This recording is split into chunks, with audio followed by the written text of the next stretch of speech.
Yeehaw! I live in Texas now. Specifically, Dallas. Even more specifically, Plano. And my address is... Since I just moved here, I don't really know any places, so I thought I would ask artificial intelligence to help me out. Last time I asked Chat GPT to help me plan a day in Oxford, Mississippi, so I figured why not do it again in Plano, Texas. For this adventure, I asked AI to give me a suggestion for dining, an activity to do, and something historical/cultural. Here's what Chat GPT said.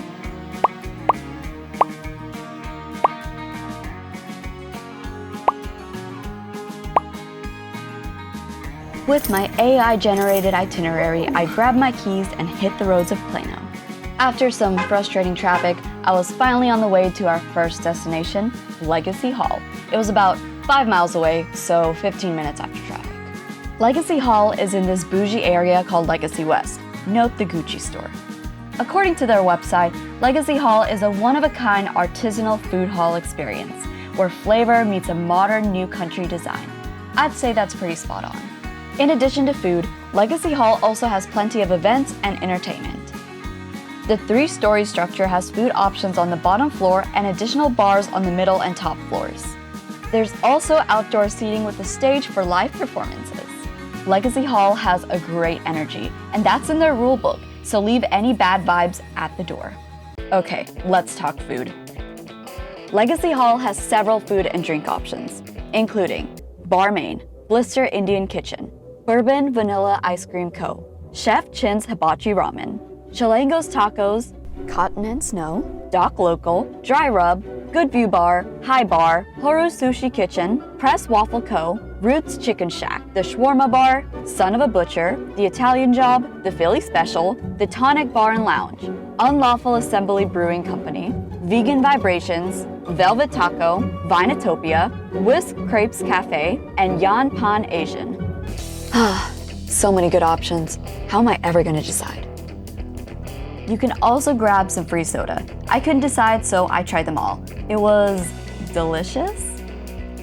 After all that walking around, I was starving, so I went over to the sushi place and got probably the best vegetarian sushi I've ever had.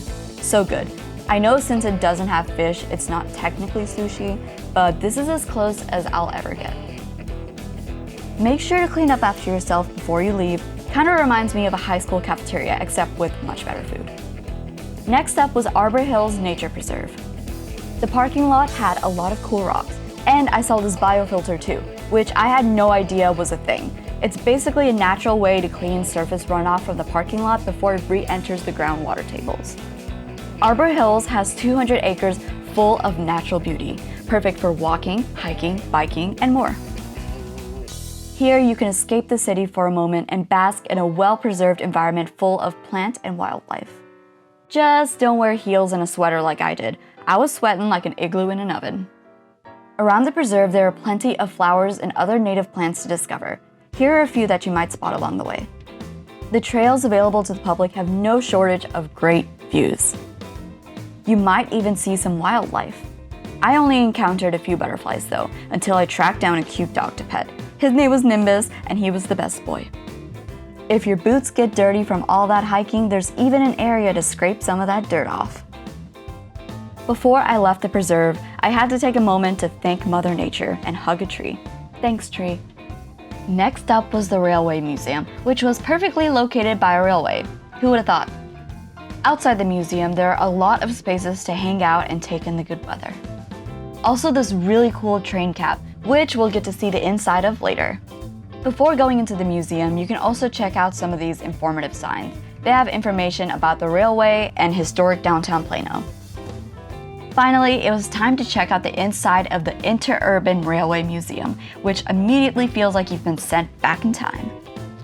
The folks that work here are incredibly passionate about the history of the railway and its role in the development of Plano.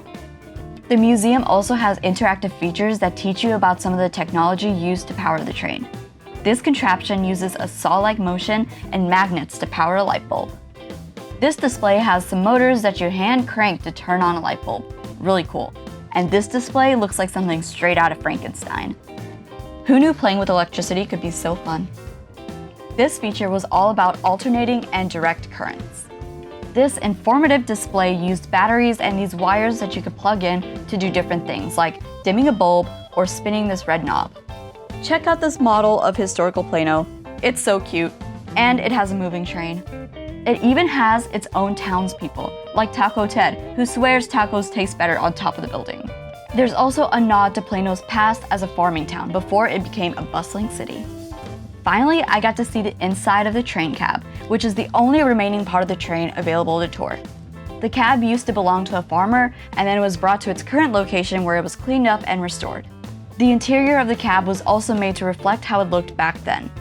The front had this uncomfortable chair, which I guess was to help the train driver stay awake.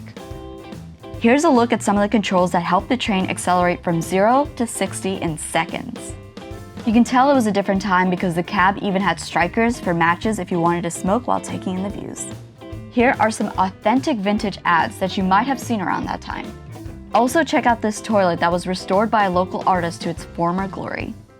Along with carrying passengers, the train also carried lots of letters and packages. It also had equipment to cancel stamps and stuff. Before leaving, I had to check out the gift shop, where I got this free pencil and pin. Definitely coming back.